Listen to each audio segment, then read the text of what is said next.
All right, thank you so much, everybody, for being here tonight. We know it's nice and warm outside, and some of us wanted to just be hanging out and celebrating all kinds of graduations that are happening today, and we will do so shortly. For the next 2 hours, we are going to have an amazing, valuable, inspiring conversation, and really hope that you will leave really with all your answers to your thought-provoking questions. On behalf of the LGBT Advisory Committee Working Group on our Family Coalition and our partners, it is a pleasure to officially welcome all of you to this timely public education program. As you already know, the main goal of today is to go over what's going on with the Comprehensive Immigration Reform Bill, both positive and negative aspects, and to also share what some folks have been doing here in San Francisco and our communities to continue engaging our national leaders and creating welcoming space for LGBT and immigrant communities all over this country. We have a very distinguished panel that will be introduced shortly, and we're really, really thrilled to see all your amazing, amazing faces from up here as well. I would be really remiss if I didn't acknowledge the members of the working group. So if you're part of the working group under the LGBT Advisory Committee, if you could just stand, the working group on comprehensive immigration reform, just so we can give you a round of applause.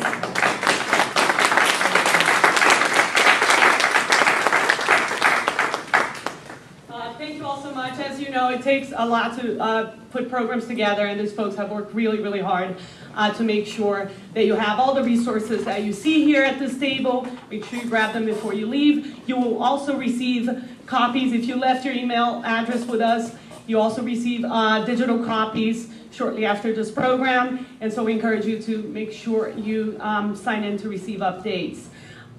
We also want to give a special acknowledgement to our partners at the Equity Advisory Committee that have helped us spread the word about this conversation. So thank you all.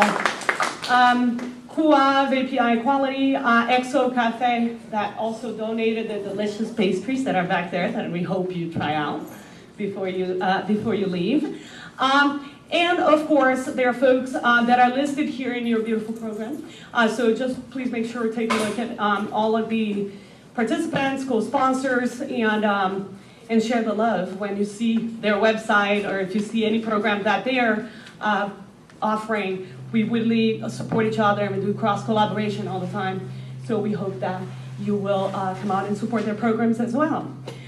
I also want to acknowledge our Family Coalition staff that has been outside doing sign-ins and running around posting signs all over this library. Some of you met Marcel, she's out there, but we'll give her a shout later on in the program. I'm almost done with housekeeping. Very important announcement, please turn off your cell phones. You know, it can be distracting. We know you want to update your status and tell all your Facebook friends that you're here.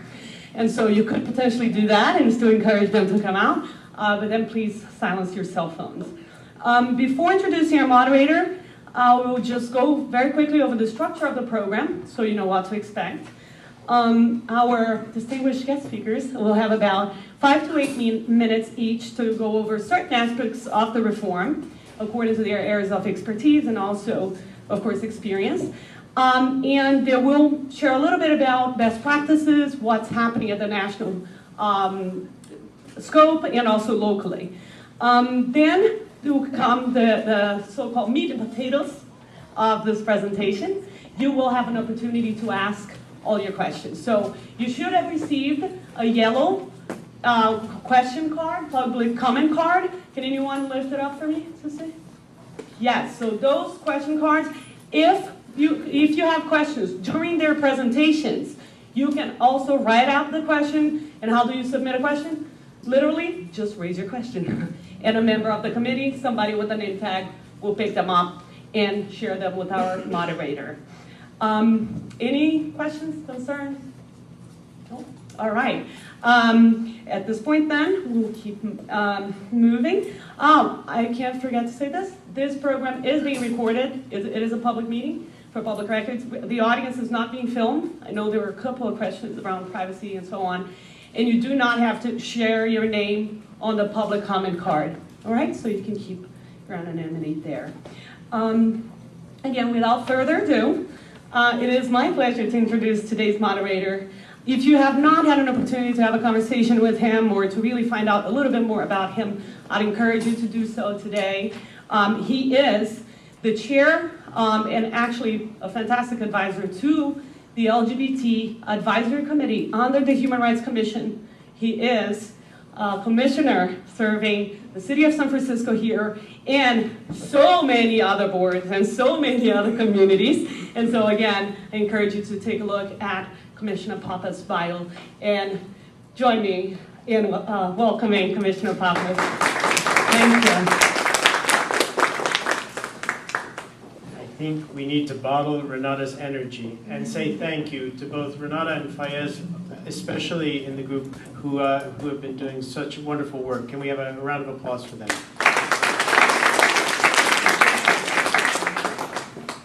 You know, the San Francisco Human Rights Commission is going to be celebrating its 50th year next year. We are the oldest human rights commission in the United States, and we were founded during the Civil Rights Movement. And the LGBT Advisory Committee, interestingly enough, was formed after the assassination of Harvey Milk. And members of our community approached the then Mayor Feinstein and said, you know, we want our own gay commission.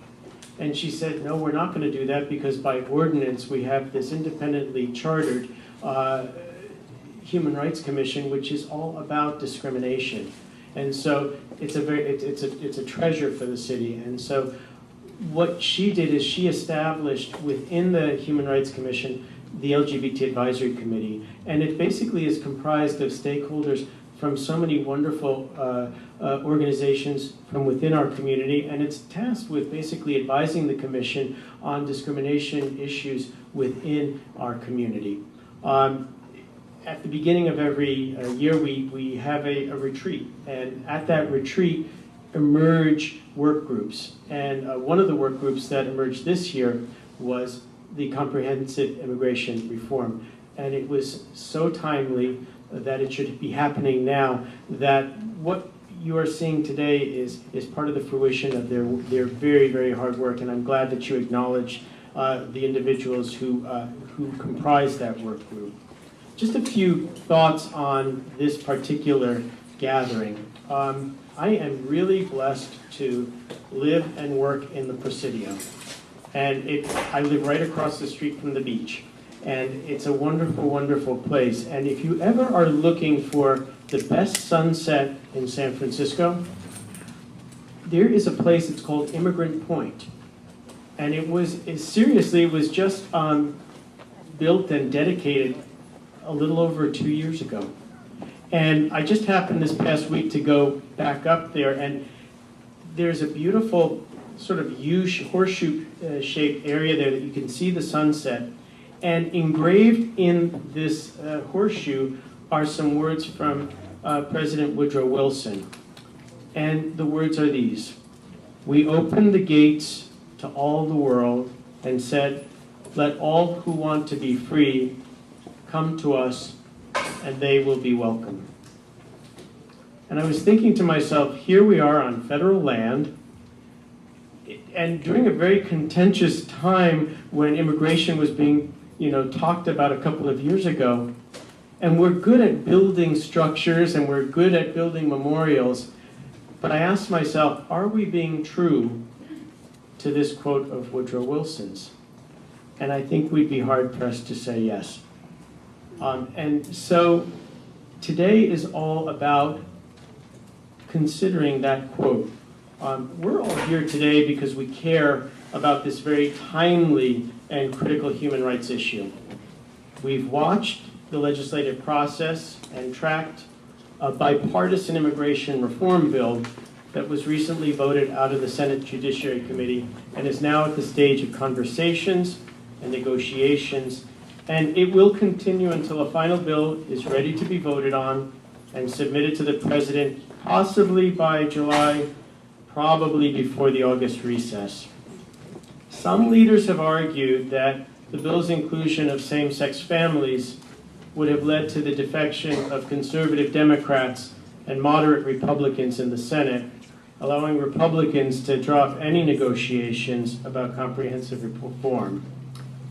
Some, on the other hand, have argued that our Democratic leaders should have stood up for the inclusion of same-sex binational couples on principle, as it speaks to a broader message of equality.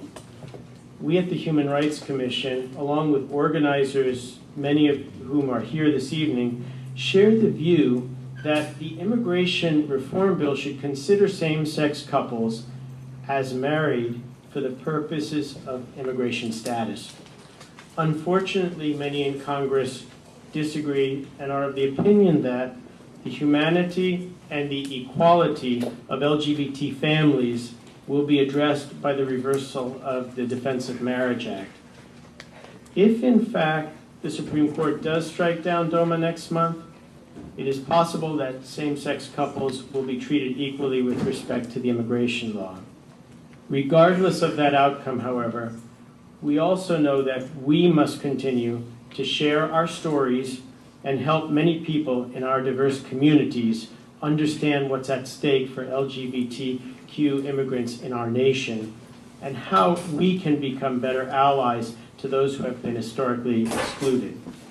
That's what tonight's convening is all about. We are incredibly fortunate to have sitting on our panel 4 diverse yet incredibly engaged and knowledgeable experts on this issue who will help to give us important perspectives. We're going to start off this evening's program with Amy Lynn, who is a student and a volunteer with Aspire. She will share a little bit about her personal experience as a queer, undocumented dreamer and the work she has been doing to advocate for inclusive reform. Next, we'll hear from, and please, I hope I say this so right, Arcelia Hurtado, who is the Immigration Policy Advisor to the National Center for Lesbian Rights. She will frame the overall reform proposal for us as it currently stands, drilling down on issues that are of particular relevance and significance to the LGBT immigrant community. She's going to be followed by Anoop Prasad, who is a staff attorney at the Asian Law Caucus. Anoop will delve into issues of asylum, detention, due process, ESCOM, and e-verifying issues. And last but not least, we'll hear from the Reverend Richard Smith of the Episcopal Church of St. John the Evangelist in the heart of the mission. He will share his personal experiences as an LGBT clergy person, as an organizer with the San Francisco Organizing Project, a member of the San Francisco Coalition for Immigrant Rights, and the role of faith leaders as advocates for an inclusive and humane comprehensive immigration reform.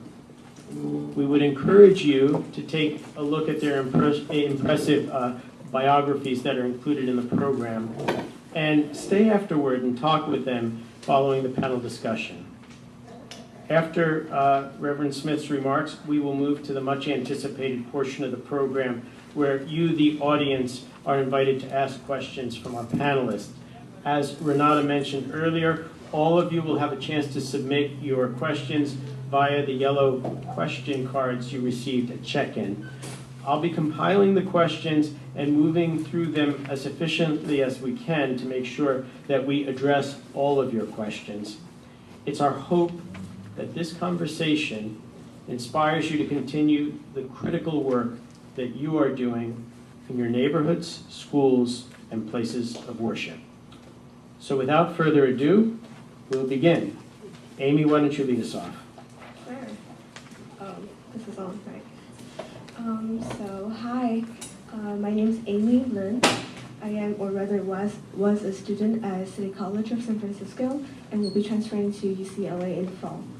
I'm also a member of Aspire, Asian Students Promoting Immigrant Rights Through Education, and Chinese Progressive Association.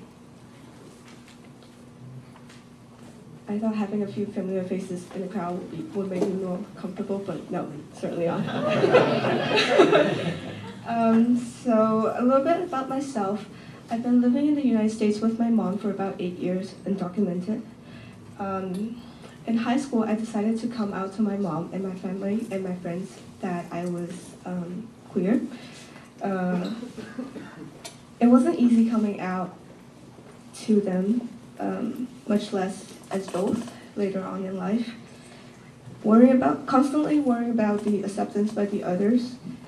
I had to make the choice of who should I say I am to others.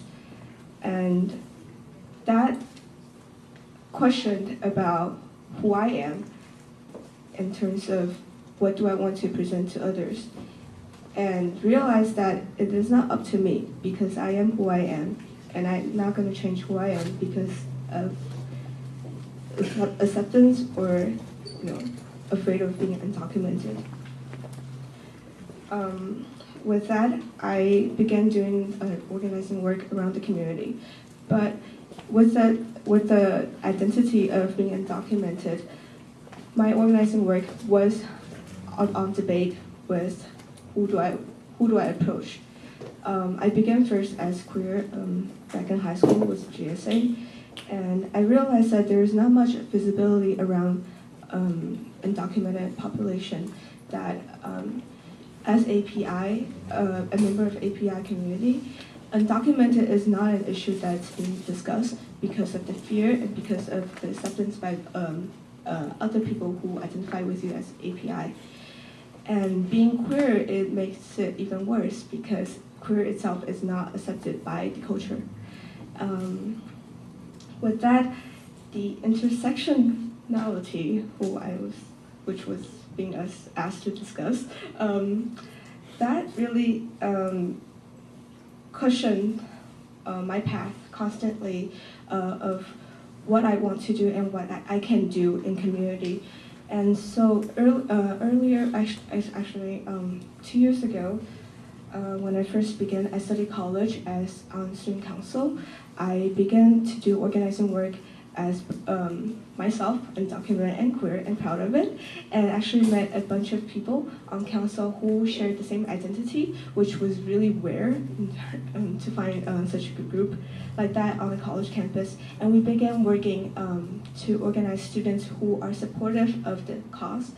And beginning of end of last year, I joined Aspire and found fellow members who are also identified as queer and undocumented, and begin our journey around the organizing work.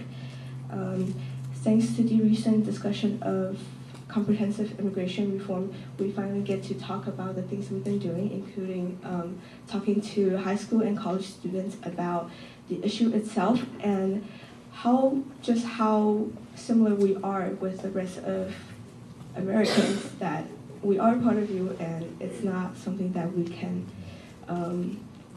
separate now, and that should be taken into a factor that when we think about who should migrate and who should be included and considered as family.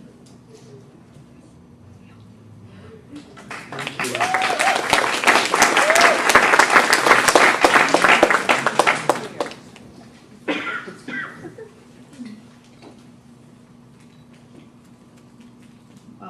Good afternoon. Thank you all for sharing your evening with us. Gracias por estar aquí. If anyone speaks Spanish and would like to talk after the panel, I'm bilingual, so I would be happy to do that. Si alguien habla español y quiere platicar después de la presentación, podemos platicar después. Yo hablo español también. So first I want to say thank you to Amy for sharing her amazing experiences. It takes a great deal of courage to do that and to do what the dreamers have done for our country, which is really raise the visibility of young people and all immigrants in all walks of life. So thank you for having the courage to do that. So I am also an immigrant. I grew up in South Texas. I was born in Mexico, but was brought to the US when I was a baby. My parents were farm workers, and I, like many other immigrants in this country, have relatives who were undocumented at some point in life, and are still, some who are still undocumented. So this is a very personal issue, as it is for, I'm sure, many of you. And I just want to underscore that, we are going to cover some topics that are relevant to LGBT immigrants, but I think that all immigration reform and all the issues it's attempting to cover are LGBT issues, because we are everywhere and we are affected in one way or another because we are a community.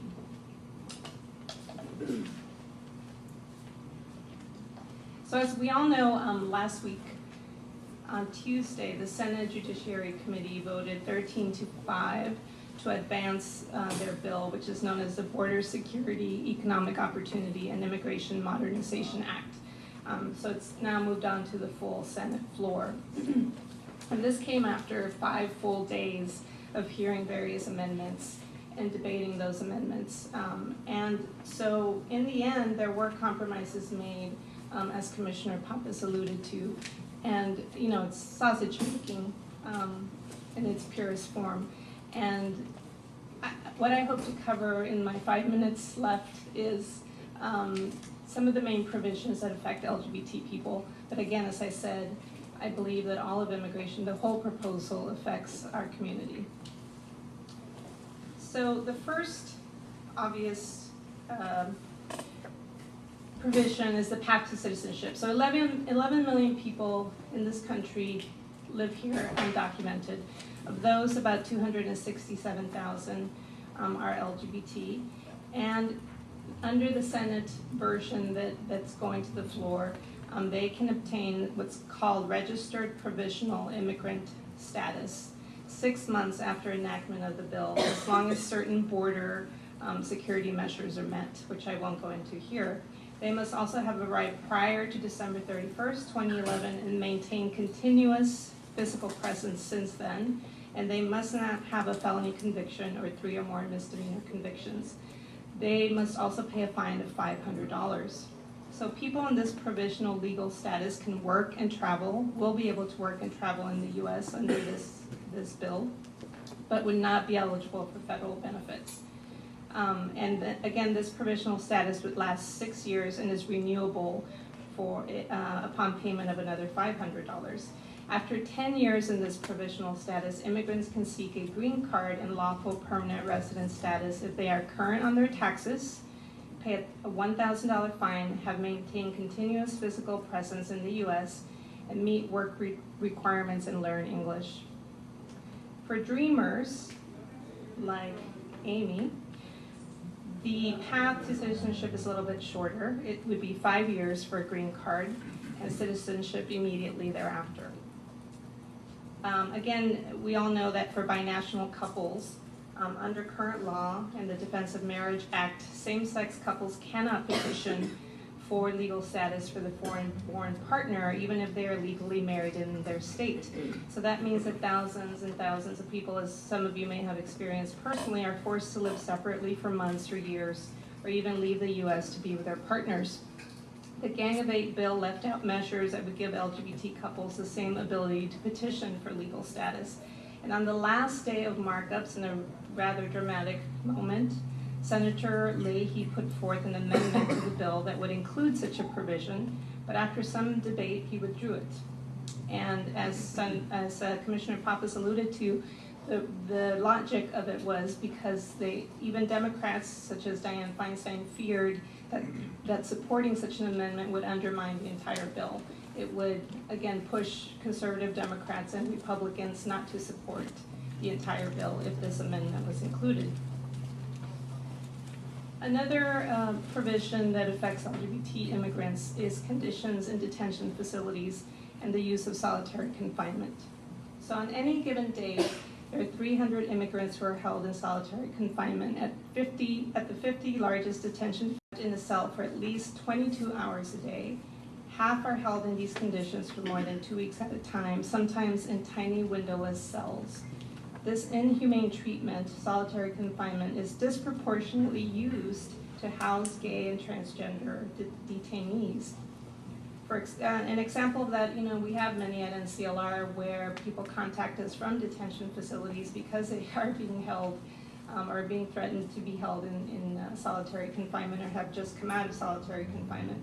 But one example is a man named Delfino Quiroz, who is a gay immigrant from Mexico and was held in solitary for 4 months for his own protection, quote unquote. And experts say that isolation for 15 or more days poses a risk for severe mental harm. So imagine what that would do for someone who's being held for 4 months in these conditions. So Senator Blumenthal, a Democrat, successfully introduced an amendment to limit the use of solitary confinement for detainees. And a recent New York Times investigation found that ICE lacks guidelines and rules for the use of that confinement. So this amendment would send the agency clear limits on the practice, especially for young and mentally ill detainees, and require ICE to develop oversight mechanism for its hundreds of facilities, including the private and county jails with ICE contacts. So this obviously would have a beneficial protection for LGBT detainees. Finally, political asylum. Just a little note on NCLR's immigration project. It was established in 1994 and has provided free legal assistance to thousands of LGBT immigrants nationwide, many of whom are seeking political asylum in the U.S. So some LGBT immigrants come to the U.S. to escape persecution for being who they are in their home countries, obviously. So under existing law, there is a 1-year application filing deadline for those seeking political asylum. And this filing deadline is very unrealistic for several reasons. First, because some people may not feel comfortable sharing their LGBT identity with government officials given their treatment in their home countries. And it may take more than 1 year for someone to feel comfortable doing that. Second, asylum seekers often suffer a post-traumatic stress disorder due to the human rights abuses they have suffered in their home countries and may not be mentally strong enough to comply with the 1-year filing deadline. And for these and other reasons, such as language and cultural barriers, that 1-year deadline effectively excludes many asylum seekers who would otherwise have meritorious claims. So again, last week, the Judiciary Committee amended the bill to do away with the 1-year filing deadline, which is a great victory for advocates of broadening avenues for political asylum. But it's not clear what the House will do with that provision. So in conclusion, the bill, as we all know now, goes to the full Senate floor on June 10th, where it will be subject to further amendment. It will need 60 votes to bypass any potential Republican filibuster. And after that, it would go to the conservative-controlled House, where its fate is very unclear at this point. And GOP leaders in the House have already stated that they would not rubber stamp the Senate bill. They may come up with their own version, and one bone of contention is sure to be the path to citizenship for the 11 million people currently in this country who are undocumented. So I'll stop there. I tried to keep it under 7 minutes, but not to. Thank you. So I want to take a minute and just recognize how historic of a moment we're in right now, where we're closer to passing immigration reform than at any time during almost my entire lifetime. The last time we had any sort of immigration bill was 1986 when I was in kindergarten. And this is the closest we've been. And a few years ago, you told me that Republican leadership would be using the term undocumented on the floor of Congress. I would have thought there's absolutely no way. Or that newspapers across the country are dropping the word illegal. And so there's incredible momentum and incredible energy around immigration reform. But the bigger question that I've been asking myself is, where are we as a movement for immigrant justice beyond just this bill? And there are good parts to it. As a movement, we're larger, we're more diverse, more inclusive, we're stronger, and better organized than maybe any time in U.S. history. We're also braver and smarter. Undocumented youth are standing up, like Amy, and they're saying they're queer, they're undocumented, and they're unafraid. Undocumented youth are bravely risking incarceration and deportation to engage in civil disobedience and force administration to come to terms with its unjust policies. And so what's been troubling me, though, is as a movement, we're enormous and diverse and powerful, but this movement put millions of people into the streets in 2006 on May Day. The streets were flooded in LA and San Francisco and across the country. So how is it that this powerful movement has left so many people out? how's it that we've failed the least of these? And so as a movement, we went into the streets and we called for immigrant justice. We called for immigrants to be recognized as our brothers and sisters. And instead, what we've gotten down from Congress is a watered-down 13-year pathway to citizenship. We've, left out same-sex couples, and really have left out the most vulnerable in our communities. And so, how is it that this is taking place? And I think, while we're really movement, it's also a good time for us as a movement to step back and engage in critical thinking and ask, what have we done wrong? Why is it that we're not fighting for our entire communities and are really allowing the right to dictate who we're allowed to advocate for? We're allowing them to tell us what a deal breaker is for immigration reform, and that if we care about our communities, we need to leave these people out. We can't fight for them. And so it was disappointing at the Judiciary Committee watching so many people who, and members of Congress who have said that they champion these issues, back down because they're saying the Republicans aren't allowing them to fight for their communities. And so, I often think back, my first boss, which was at a legal clinic in the Deep South, and she came out of a very Jesuit social justice tradition. And so she gave me a rule of thumb to use when I was deciding what to do with my law degree. And the rule of thumb that she had was always ask myself who society hates the most and then go represent them. And she said she regularly did this exercise where she would sit down every few months and think, who do we hate the most right now? And that's who we should be representing. And so when the immigration bill dropped, and it dropped, I guess, 6 weeks ago, although it feels like it's been a year, it dropped, I think, like at 12:30 in the morning. It was like right well after midnight. They were writing up until the last minute. And it's, I think, 848 pages or something. And so I needed to start reading it because we had a press conference scheduled in a few hours. And so I started skimming it, and I was like, where do I begin with this enormous document? And so I thought of that rule of thumb. And so what I did was I first decided, what does the bill say about people we detain and incarcerate and deport, people we separate from their families? Because those are possibly the people we hate the most in our immigration system. And so I just, searched for detention and started going through and looking at the detention provisions. I was asking myself, what does it do for my client who's a queer man from India who's been sitting in, spends weeks and weeks and weeks at times in solitary confinement? And what does it do for him? And the answer is not very much at all. And so we need to remember that what we asked for was not a piece of compromise legislation from Congress. We could ask for justice. And so as a movement, we need to remember that there's a fight ahead of us in the next year for an immigration reform bill, and it's an important fight, but the fight goes on beyond this bill. We need to stay organized, become stronger as a movement, and continue fighting for immigrant justice, not just a piece of legislation.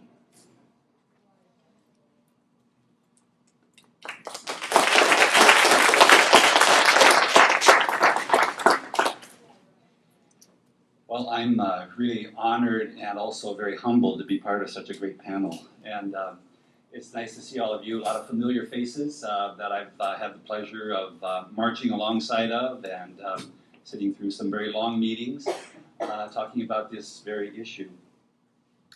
Let me begin by just telling my own story a bit. My husband of 23 years, we've been together 23 years, is from Malaysia, and in 1995, one day, I stood next to Rob as he became an American citizen. And it was a great day for us because it meant that we could plan our future together, buy a home, eventually adopt our son, David, who is the light of our lives. The laws as they were written at the time enabled us to do this, to have this moment. And it was only later that I realized that many other binational gay couples that looked just like us did not have this opportunity. In my own parish in recent years, 2 strong, beautiful gay couples had to move to Canada because our immigration laws would not allow them to build a life together here. So, and also in the mission, in my neighborhood, I hear over and over again, I talk to so many families who have been torn apart because of our immigration laws. Latino families, Asian families. And I've been working very hard alongside many of you to stop these incredible tragedies from happening. But you know what?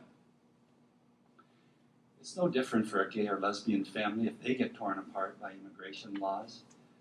If you take a gay dad out of his family and deport him and leave his husband and kids to fend for themselves, the pain and the trauma are every bit as real. And so it's really critical to keep in mind that we really are part of a larger fabric, and I see this again and again.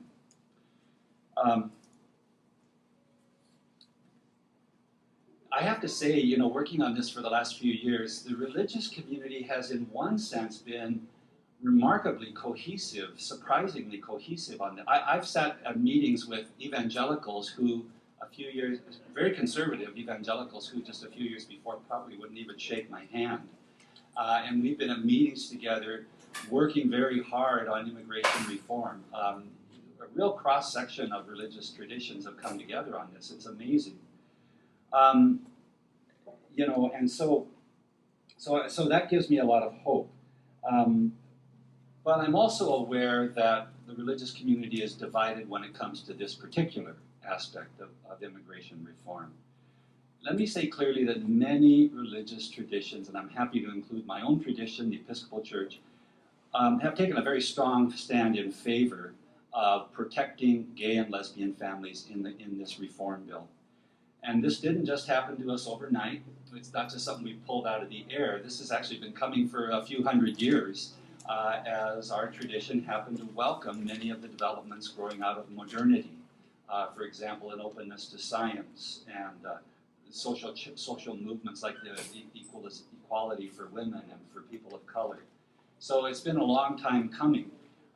But it's brought us to this point where we're now able to see ourselves as part of a rainbow. But it's also clear that many other people of faith have said that if any protections for gay families are included in the bill, that they will oppose the entire bill. What they're basically saying is, we are ready to throw the entire immigrant community under the bus in order to uphold our teachings on homosexuality, which the majority of their own people no longer accept. That's the reality. Okay? It's kind of absurd, but that's the reality of what they're saying. They're sending a message on the one hand saying, we've really got to protect our families, family values. Unless, of course, it happens to be a gay family. In that case, it's perfectly legitimate to tear a gay dad or a lesbian mom away from their kids, or their husband or wife. Okay? So the incongruities are appalling. And to say this, to intervene, as I'm sorry to say the Roman Catholic bishops have done in a private letter to Senator Leahy, to say this at this critical moment in the bill's development is, in my mind, very reckless and irresponsible. Let me shift gears just a second and talk about religion. The word religion comes from two Latin words. You may know this. Re, meaning again, repeating something, and ligare, which means to connect. We have the English word ligament. Okay? Religion means reconnecting. It's about reconnecting. The idea is that over the course of our lives, getting up, going to work, doing the grocery shopping, getting dinner on the table, doing the dishes, cleaning the house and the laundry and all these other things, and just living in the world, we can lose touch with some things that are critical for life, that are vital. We can lose touch with our hearts. We can lose touch with our relationships. We can lose touch with the earth itself and the world around us. And the reason for doing religious practices is to help us reconnect. That's the whole point of religion, when it's doing what it's supposed to do. It reconnects us with ourselves, with others, with the world around us.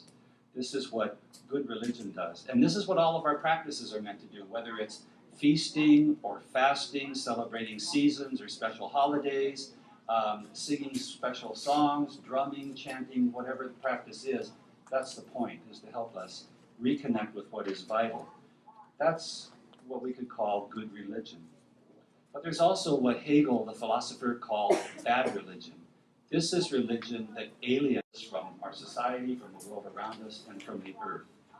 This is bad religion. It cuts us off from, for example, a religion that would say, you're going to go to hell if you follow the promptings of your own heart.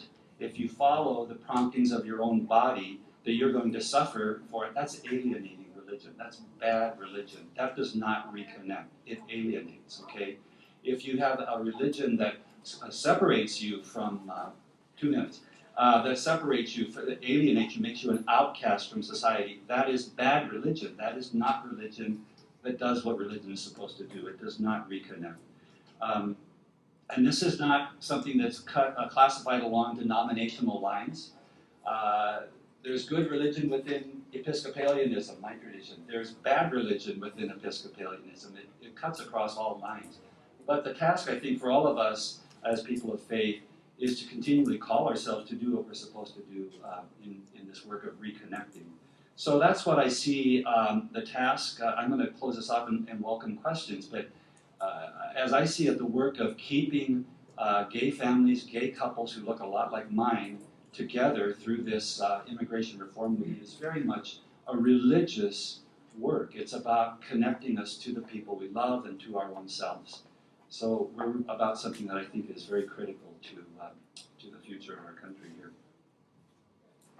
Thank you. Let's have a big round of applause.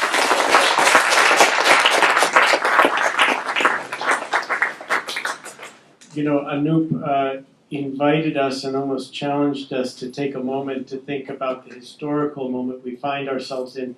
As each of you gave your talks here, I felt that historic moment, so thank you very much. And I know that we have some cards that have been filled out. I know that they're going to work their way over here. If anybody would like a question card, just put your hand up and somebody will come around and make sure that you get that, because we want to make sure that as many people as possible get these the opportunity to ask questions of this distinguished panel. The work group has come up with one question for each of you, and we'll start there and then we'll entertain questions from the floor.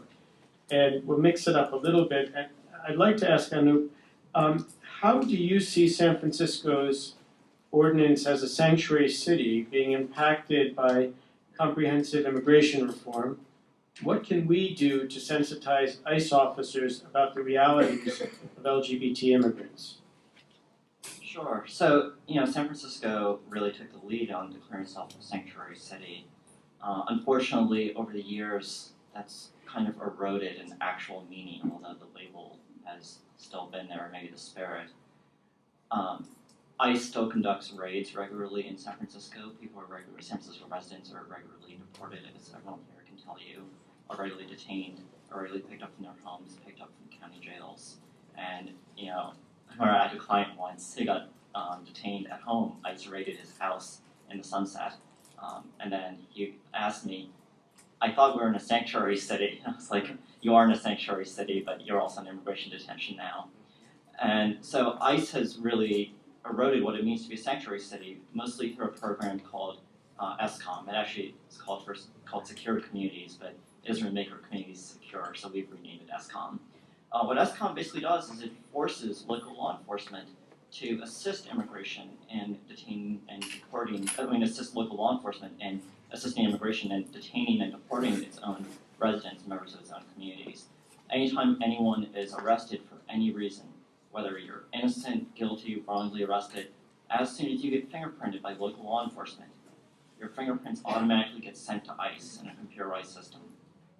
If they think you're deportable for some reason, they immediately electronically send back a request to hold this person and they come and detain you. And so it doesn't matter why you've been arrested. If it's for something as small as selling food without a permit, as a woman outside of Sacramento was arrested for, you will still get detained by immigration. It doesn't matter if it's for something that you were never actually charged with. Even if you're completely innocent and it was just a mistake by the police, you're still getting turned over to immigration and deported.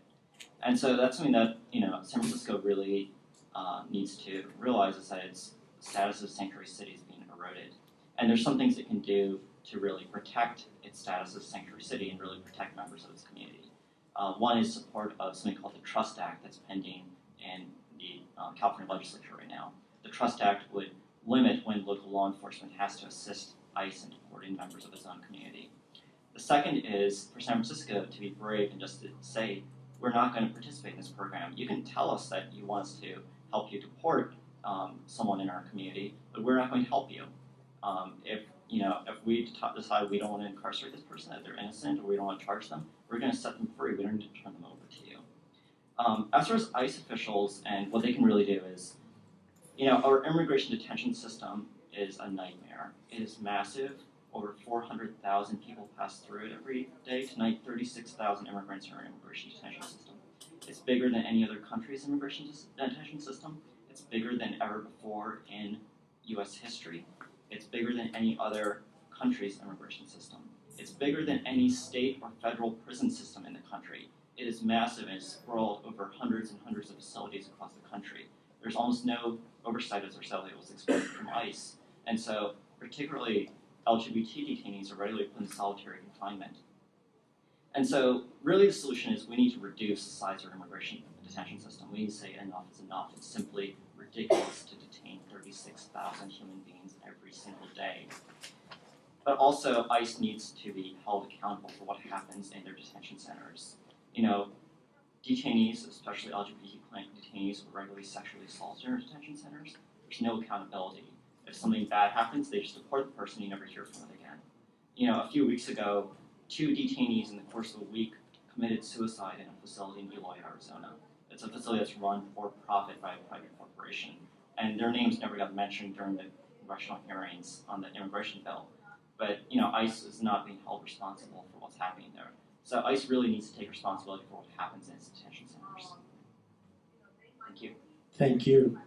Amy, can you share some of your insights around what role the community can take on our families, neighbors, coworkers to continue expanding support for our diverse LGBTQ immigrant families? I hope I've touched about it before, but the problem has always been with the visibility of the population. Just the benefits of visible to the public is that it helps to create a certain pressure to the lawmakers, the policymakers, that there are people like us in the community, and that this is a new reality that they have to face. And so, how can we create visibility? Simple. Encourage involvement. Places like this, community forums, can certainly help to increase the knowledge of people who are not undocumented or queer, to know what is actually what the issue is and how it's actually affecting everyone, not just the people themselves, but these people are your family or your friends, and how can we help them? And literally just going back, talking to other people, meeting people who believe in the same cause, and then get them organized. And that's the key. And aside from that, stay connected with the media, social media, for example, Facebook. I'm sure a lot of you know about this event because of Facebook. Find people like that, get them rally up and organize. And then I'm sure there, before June 10th, there will be a lot of events like this happening, and encourage people who may be undocumented and who would like to share their story. And it's a ripple effect. By one person knowing it and doing some work, some kind of work around it, a lot of people will follow. Yeah. Thank you. Richard, if we can go back and ask you to drill down on something, can you please discuss the landscape within faith communities that have, for the most part, been pioneers in advocating for our immigrant communities? Maybe here you might share a little bit about the role of the faith community in the establishment of the Sanctuary City Ordinance, and just that role that the faith community has and its moral obligation to respond. And then the second part of that question is, how do we engage faith leaders? Wow, great questions.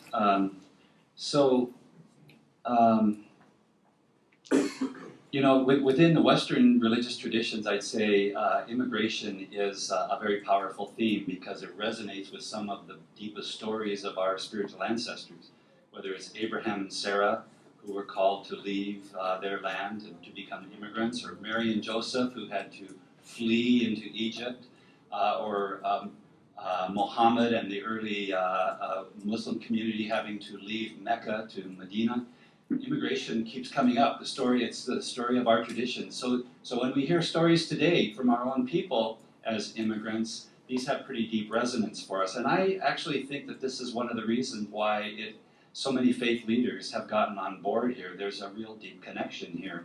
And then also there is just the pastoral experience of many clergy hearing the stories of their own people and the pain that this has caused. This was, I think, finally what, as you mentioned, brought about the sanctuary movement. Very bold movement here in San Francisco and around the country, defying the unjust immigration laws. My own church in the Mission, we have our doors painted red. Maybe you've seen churches with their doors painted red. I don't know if you know where that comes from. But in the 3rd century, it was, if you painted the doors of the church red, it was a symbol that anybody fleeing from, say, an officer or a soldier, once they got past the red doors, they were safe. They could not be pursued anymore. And so they were to be given sanctuary.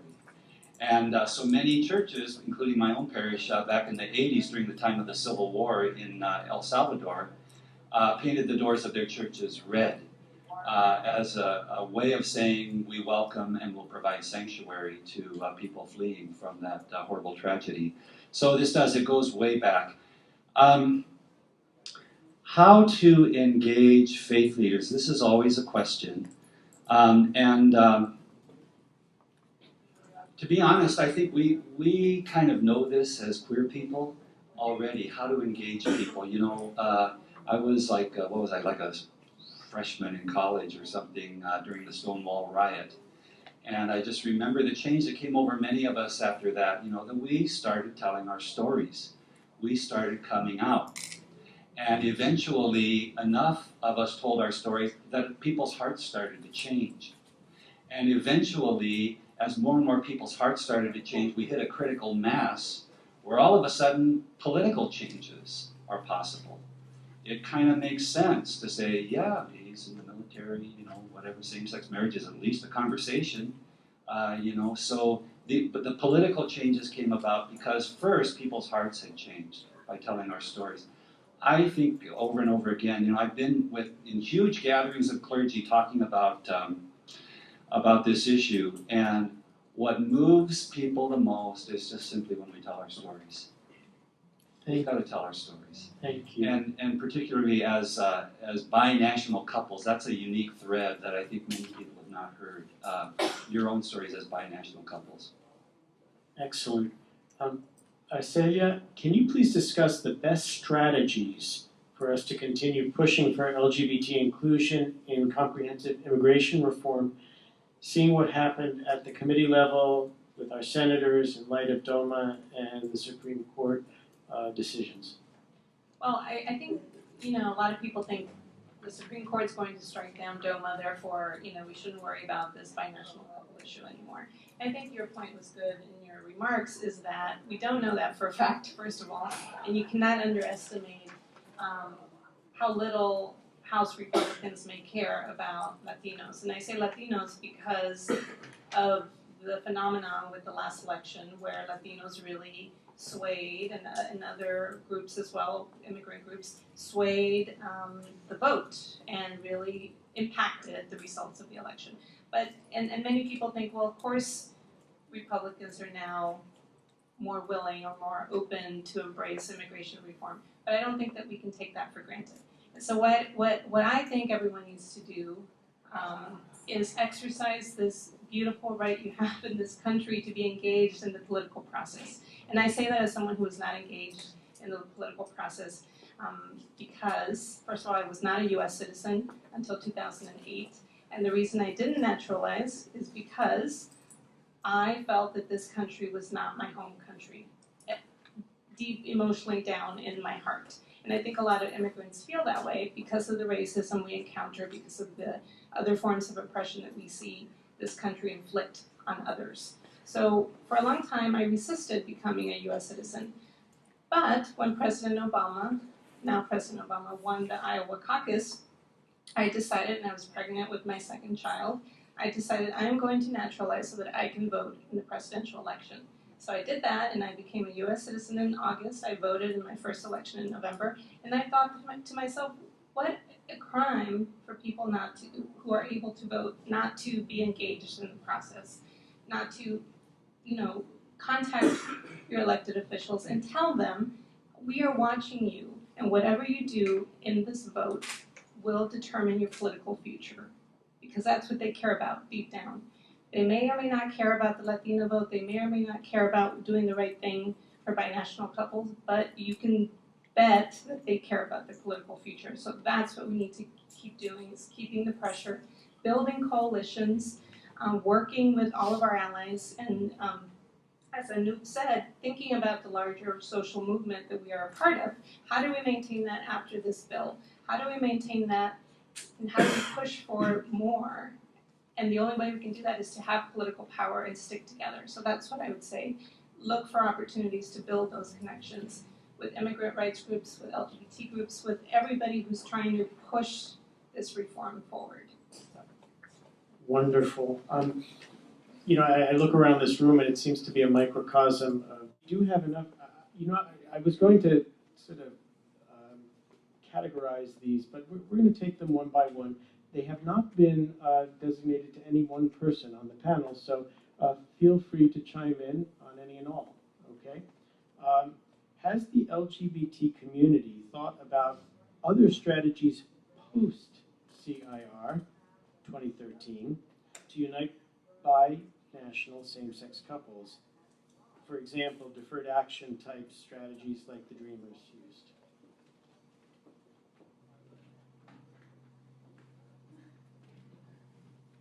I mean, I just say for myself, I've been so heads down on just getting this CIR through that it's hard to have a lot of energy to think beyond it, but it's a great question we really have to address, I think.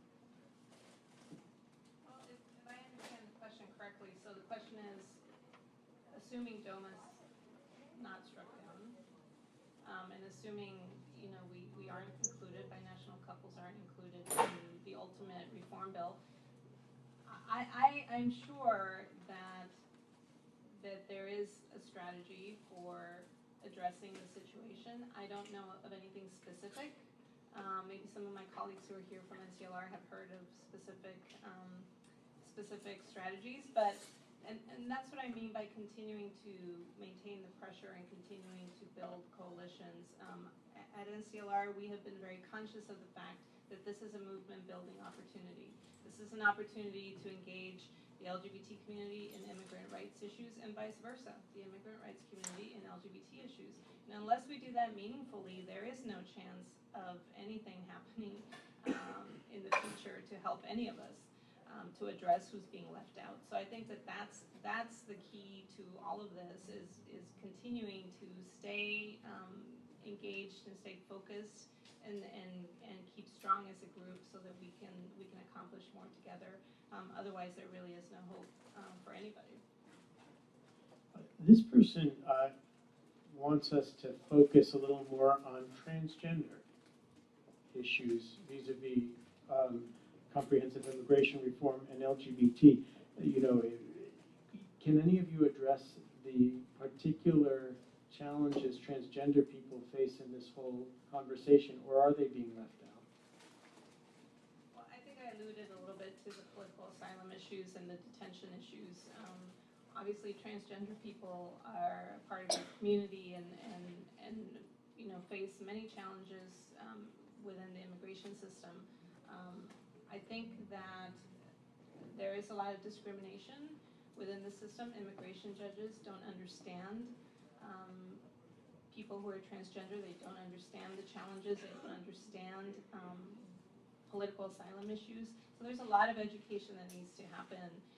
But a lot of organizations are trying to do that type of education. And I could tell you for NCLR's part, we've been working on political asylum issues at least since 1994 when the immigration project started. And every single day involves educating the immigration system about the issues that transgender people face. So it's a teaching moment. Absolutely. This is more practical. Are there any swing votes in either the House or the Senate who might be influenced by letters, phone calls, or any other community actions? Definitely. Yeah, I know, and there are a lot of swing votes. There are a lot of Republicans who, I think just need the backbone and the courage to do what they know is right. I think a lot of them also are, seeing the shift in the country, that immigration is something that viewpoints are changing on it, the demographics of the country are changing, and they want to be on the right side of history and also want to get reelected. So there definitely are swing votes. And whenever we talk to representatives, the one thing they hear is, or they tell us is, we're hearing more from the right than we're hearing from you. And so they're always telling us that we need to hear more phone calls, more letters. Those phone calls and letters really do matter.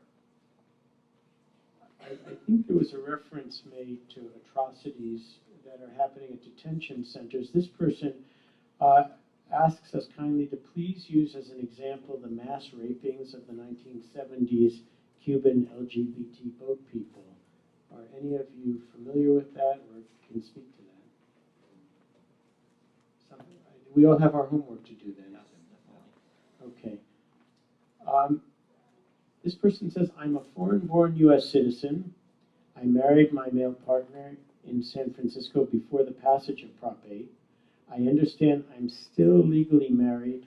Do I have any legal right to sponsor my foreign-born, same-sex, undocumented spouse to legally immigrate to this country? Go ahead. No. I guess it's a one-word answer. Although being a lawyer, I would qualify that with, if you need legal advice, you can certainly contact NCLR. We do have a toll-free advice and counseling hotline where you can get free legal advice and go over every single aspect of your situation so that we don't overlook any potential help or remedy that you may have. But because of DOMA, the answer is no on the surface of it. Well, since you bring up DOMA, the next question is, if DOMA is struck down in June by the Supreme Court, how will the lives of undocumented immigrants be affected? Well, We've got some lawyers here. Come on now. well, the thing with DOMA is that, okay, assuming DOMA is, Section 3 of DOMA is struck down, the effect of it is that people still have to get married in a state that allows them to get married. Now, obviously not all states allow same-sex marriage in the U.S. So think about someone who lives, for instance, in the Deep South. That person would have a very difficult time, I believe, traveling to, say, California or to a state that allows same-sex marriage in order to marry their partner. So that creates a very difficult situation and makes it essentially inaccessible, makes immigration benefits inaccessible for that person who may be low income or unable to travel or whatever that case may be. So it may seem like a solution, but it's not a solution for everyone. It's a solution for those who either live in a state where same-sex marriage is legal or are able to travel to a state where same-sex marriage is legal. Yeah, but does that mean that just because two people are married, that that wouldn't be something that's disabled? Pardon, I can't. Disabled also comes back in that knowledge. I'm sorry, I can't hear you so well. People are married and they have their own fundings outside of their own situation and owners. That would make them disabled. Talking about disability. Oh, I'm not sure I understand your question. I can't really hear you so well. If Sorry. two people are married, Yes. Speak up. I said if two people are married and like if they have a situation where they have other children, that would make it a disability, wouldn't it? A disabled, I'm not sure. because they wouldn't have enough to provide the person that in their wedding, because there's only two that can get married. Yeah, I'm not sure I understand your question, but I'm happy to talk to you about it after the panel if you'd like. And I just wanted to add, even if they manage to navigate the massive state-by-state same-sex laws and manage to get married, then they enter into the mess of the immigration system. And just because you're married to a U.S. citizen, it doesn't mean your problems just disappear. There have been really harsh laws passed, and so a lot of undocumented people are married to a U.S. citizen and can't get status. If you enter the country without a visa, without inspection, and even if you marry a U.S. citizen, you can't get a green card here. You have to leave and go back to your home country. And the moment you set foot outside the U.S., a law passed in '96 said you can't return for 10 years. And so just because you get married, your problems don't end there. Then you go into the massive immigration system. This person asks a two-part question. Are there still opportunities for amendments to be made to the immigration reform bill to make it inclusive to LGBT folks, number one? And number two, if not, what are ways for us to support immigration reform by any immigration reform provision can impact LGBTQ immigrants, so we should continue to support it, but how? Well, obviously, when the bill gets to the Senate floor, there's another opportunity for amendments. So yes, and it may be reintroduced at that point. In the House, obviously it's a more conservative body. It's probably unlikely to be introduced there. And I didn't get the second part of the question. I had some difficulty with it as well. I think it was answered in how do we continue to support, and I think that was addressed in a previous question. Yeah, I mean, I think the way to continue to push on that issue is certainly to continue to tell stories about your situation, to continue to raise the visibility of couples in this type of quagmire, and to really just let your elected officials know that it's not acceptable, and it's not there is no solution for so many people, and that's just not fair, and we have to keep pushing on that and continue to tell people what our situations are, and build alliances with others who can help push it along as well. This person asks, if same-sex couples are not included in the comprehensive bill, what is the chance of the Uniting American Families Act gaining momentum?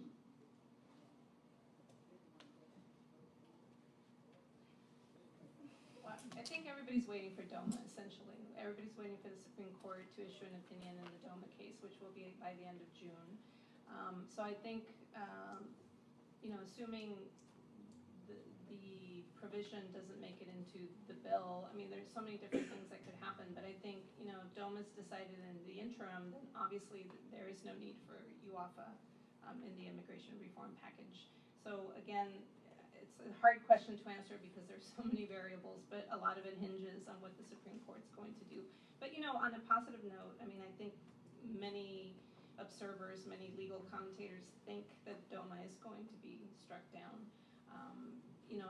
And also, all of the marriage victories in Minnesota and states since the arguments have to have some kind of impact on the justices in terms of signaling a changing public opinion about same-sex marriage. So I think all of those things have to be factored in.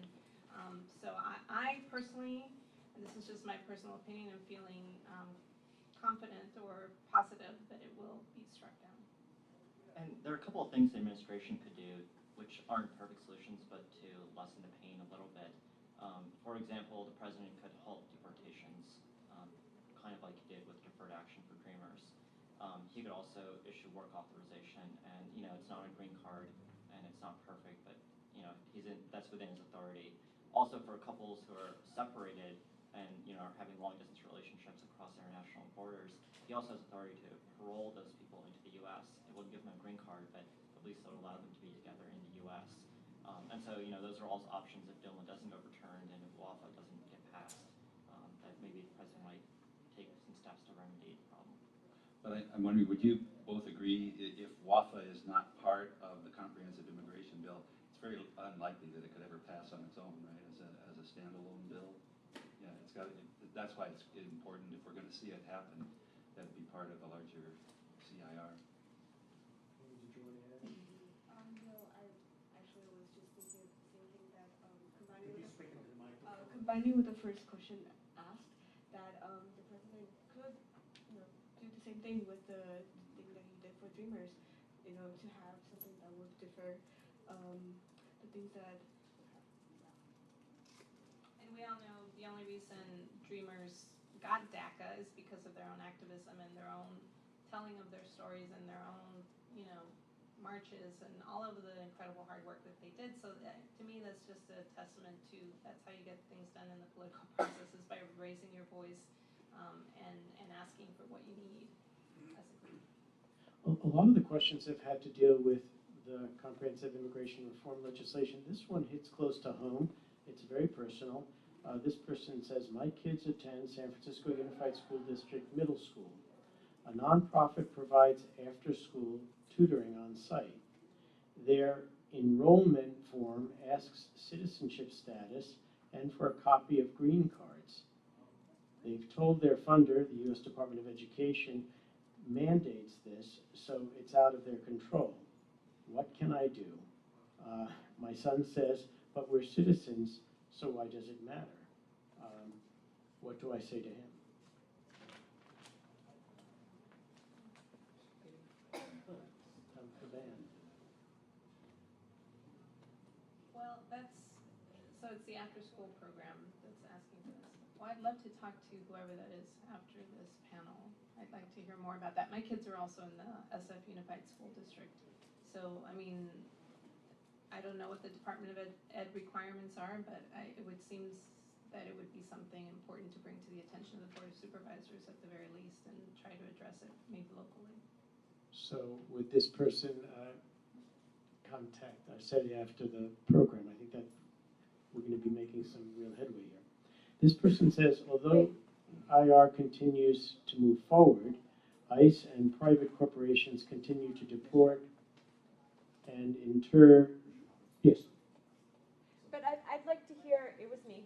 I'm sorry. I want to, especially, I work at Our Family Coalition. We're one of the sponsors of this event. My kids, they're 11. They don't see a connection. Why does a connection around how do I make a connection around immigration issues to my kids who are white and middle class? Is that your ultimate question? That's the second part of the question. Yeah, I mean, I think, I don't know what school you're in, but for instance, in Spanish immersion school, where my kids attend, there's a very real consciousness that, a lot of the kids that attend the school may be undocumented. About 80% of the population are recent immigrants. So there is a real culture in the administration around being very conscious of diversity and being very conscious of immigration right now. And I think, as with any public school, it's incumbent on us as parents to raise those issues and to take those teachable moments and use them not only with our own kids, but really push the administration to address, the situation and address, imagine what a great lesson that would be for teachers in the classroom to talk about immigration reform right now, and what, not just in terms of what immigrants contribute and how we're all a nation of immigrants, which, is how it's taught, but really about how do we stand in solidarity with immigrants at this particular point in time, given that there is such a humongous policy decision being made that's going to affect our classmates and, their parents and perhaps some of us. So I think, and being with Our Family Coalition, I think that's, Our Family Coalition has such great programming in the schools. I think it would be an amazing program for OFC to bring to the classrooms. So I would love to help if I can. I think that's a really, really great point. First, thank you for asking it, and do you feel like your question was answered? I still how do I approach this with kids? I mean, how do I talk to my kids about immigration and why it matters to them? Okay, why don't you take that up afterwards, but if anybody else would like to address that part of it. Again, I talk about this with my kid, and it's usually stories, just telling stories, and stories about kids losing their parents. And this happens in my neighborhood, and I come home and I tell my son about it. And he knows what that would feel like for him. He gets it. Thank you. So for me personally, immigration's kind of always been part of my experience. My mom was not, I immigrated a few years before I was born, so it's always been part of my experience. And so, everyone always has to kind of step out of their own experience to relate to others. But, I think all of our moms, or most of them, so I think that's part of it. Other thing I think is, Aspire's done really great work. They go out to middle schools. They were at a middle school in Oakland yesterday, speaking to students about their experience in immigration issues. And so, I think that exposure is also really important. And I think there's also I read a lot of Spanish books with my kids, and I think there's a lot of resources. I think books are a great way to teach kids and introduce them to the subject of immigrants and what immigrants have contributed to this country and some of the barriers. I think it's a great opener for a conversation about some of the barriers immigrants encounter as well in this country. So I think books are a great resource.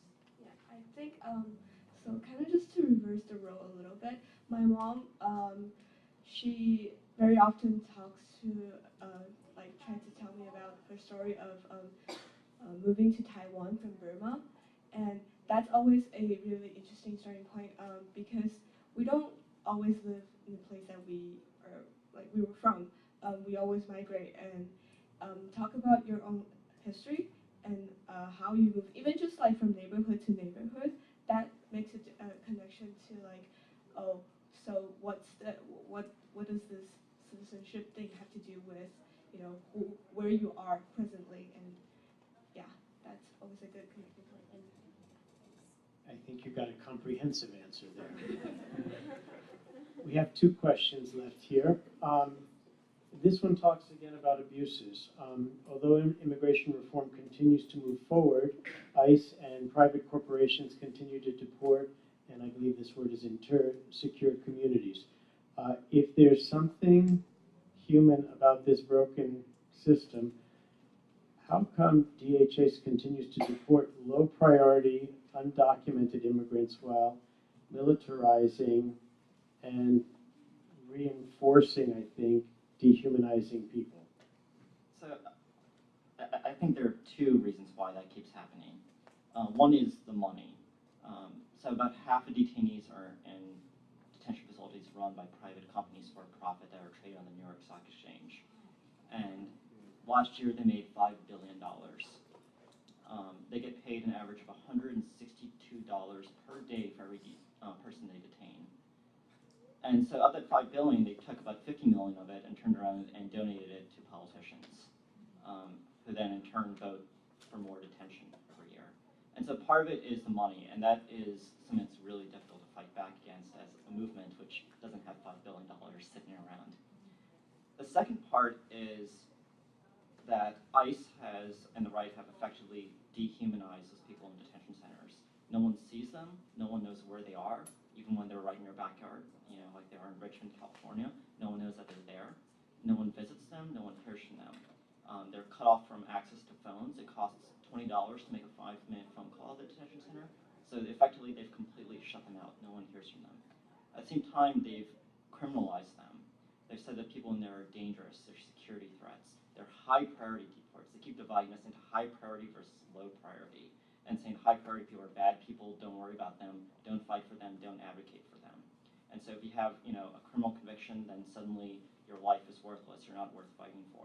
And I think part of the problem is that we as a movement have accepted those fault lines that they have drawn for us and said, these are the good immigrants, the ones that we can fight for, and these are the bad immigrants that we can't fight for. And so I think we need to dispel that division and say that we're fighting for our entire community, regardless of whether they've made a mistake in the past or not.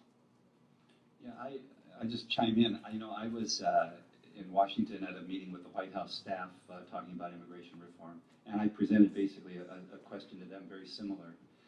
And their take, just for what it's worth, is that they said 2 problems.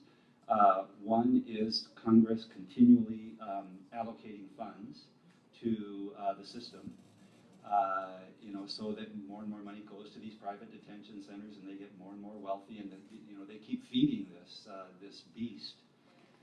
That's one. And then the other thing that was interesting was she pretty much implied that the immigration system really is out of control. That's how the White House seems to view it. They're not following orders.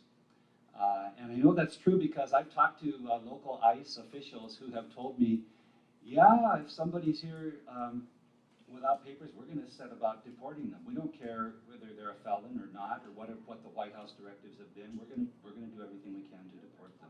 I've heard them say that directly. So It's in many ways it's a dysfunctional system that's out of control. On your last statement, I'd like to ask a question before we get to this one. With the sequestration now, what impact do you see that having on just enforcing policy, existing policy, when the monies are fewer? Yeah, I haven't really spoken to any, you may have more recent information. My sense is that the mindset is, if you're here, you're without papers, we're going to do everything we can. That's the bias. We're going to do everything we can to deport you and to start the wheels turning in that direction.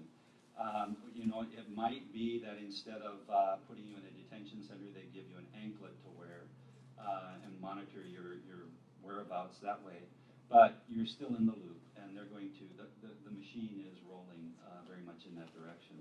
So I don't think sequestration is going to put a stop to it. I don't know what you guys would have some good insight. Yeah, so I mean, it was funny. After sequester went into effect, one day we started getting these phone calls, and that clients of mine who had been in detention were just being released. They weren't even told why. They were just being told go. And so there was one client who had been in for over a year. He was subject to mandatory detention because he had once served 5 days for being under the influence of a drug. And he had been in detention for a year, even for a 5-day crime. And an immigration judge had found him not to be mentally competent twice, and that immigration was still fighting his case, trying to deport him to Laos. And suddenly he just got released, and all these people were just getting released, and hundreds of people were just walking out of detention centers because funding had been cut for detention. And then, the thing is, nothing happened. The world didn't fall apart. There wasn't this rash of murders. There's no real public safety threat. Nothing happened. Republicans blew their top. Fox News blew their top, saying they're putting public safety in danger. No one could find a single incident that, limiting detention caused any threats to public safety. And then the funny thing is, then 2 or 3 weeks later, ICE got their money back after Republicans blew their top. And then they went around and went to these people's homes and arrested them back up at a cost of who knows how many millions of dollars. And then took them all back into custody, but nothing had happened to justify their detention. And so the immigration detention system is completely out of control. I saved this question for last. It's interesting that when they did the political analysis of the election, the presidential election, it could be argued that the Latino vote helped put the president over the top in a pretty significant way. And so when I read this, I had that in mind, but this gives a whole different perspective. This person says, do we think that the new immigration bill institutionalizes anti-Latino racism? The dropped bill speaks at great length about securing the southern border with Mexico, but leaves many other entry points unaddressed. Is this a Latino-targeted immigration policy? Question. Seems very similar to the Chinese Exclusion Act. Who's going to take that on? So our immigration system and bill has always been a racist system. That hasn't changed. The real shift in 1965, which is, we're currently working under that 1965 system that Congress passed, was to replace the Chinese Exclusion Act with a colorblind system. But basically what they've done is to take a racist policy and recode it so that it looks like it's colorblind, but has the same exact impact. So for example, things like when they talk about border security, it is a code word. It's a dog whistle to the right, just as the war on drugs or talking about school busing was, or the Southern strategy with Nixon. And the Chinese Exclusion Act is still very much in our Immigration Act and bill. What they replaced the Chinese Exclusion Act with was per country caps, and they gave the same number of visas to every country.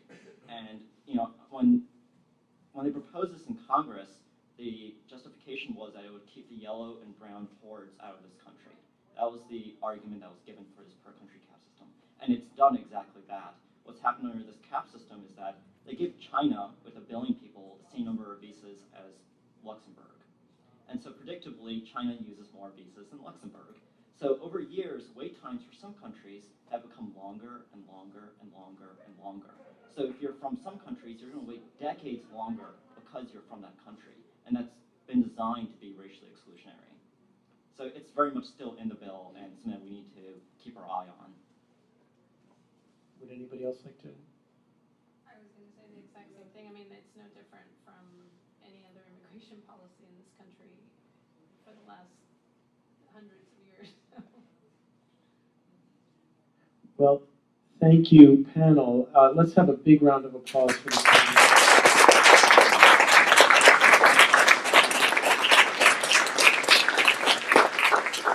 And thank you, audience, because we are over 60 here during the dinner hour, and we fed you, but we didn't feed you dinner. And you came out and you showed your interest and you showed your passion at this important time. And please allow this, what you heard tonight, to inspire you to continue to be activists, because that's really the only way that we're going to be able to make a difference. At this point, I'd like to invite Fayez forward to give us some closing remarks. And again, thank you to the committee as well.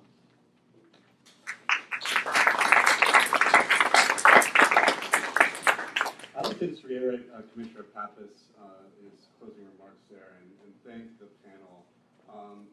You guys are heroes in a lot of ways because you are standing up for immigrants and LGBT immigrants and, like Anoop said, really the most marginalized people in our society. And thank you, audience, as well, for coming here and engaging in this conversation and making your comments heard and making your questions heard. Because without this conversation, without this dialogue, we aren't going to be able to really move this movement forward. As the panelists, all the panelists mentioned, this topic, these issues go well beyond just this legislation, comprehensive immigration reform. This is something that we have to continue to fight for. And I think, the Reverend Smith mentioned his experience, in Stonewall and how, there were changing hearts when people started to tell their stories and to really share their experiences with each other. And I think that we are at that point now with immigration and immigrants. We all know immigrants. We all know people who have been undocumented. We all know people who have struggled through the system. And I think that now people are going to want to move forward with the movement and to really fight for the movement. Because if we all tell our stories, we all tell our experiences, then we can all relate to one another. So going forward, the question is, what do we do? And I think that we as the Human Rights Commission, as the LGBT Advisory Committee, we're going to continue to have these dialogues, we're going to continue to have these events in the community. And I urge you all, because you all have interests in this very important issue, to go out into your communities, your constituencies, and the organizations and the people and your neighbors and your family members and friends, and continue to talk about these issues. Call your Congress people, call your senators. We really need to have a voice that's as strong as the opposition in order to achieve our goals. Having said that, I'd like to, to make one little announcement here about the DOMA Day of Decision, which is on June 3rd. And this gentleman in the audience, what was your name again? I'm Trey Allen. Trey Allen. He had some more information about that. We also have a table full of resources, and I urge you to go to the table, pick up some of the materials there, and also sign your name on the registration list with your email so that you can receive those electronically. So I wanted to thank everybody once again, and hope you have a wonderful evening.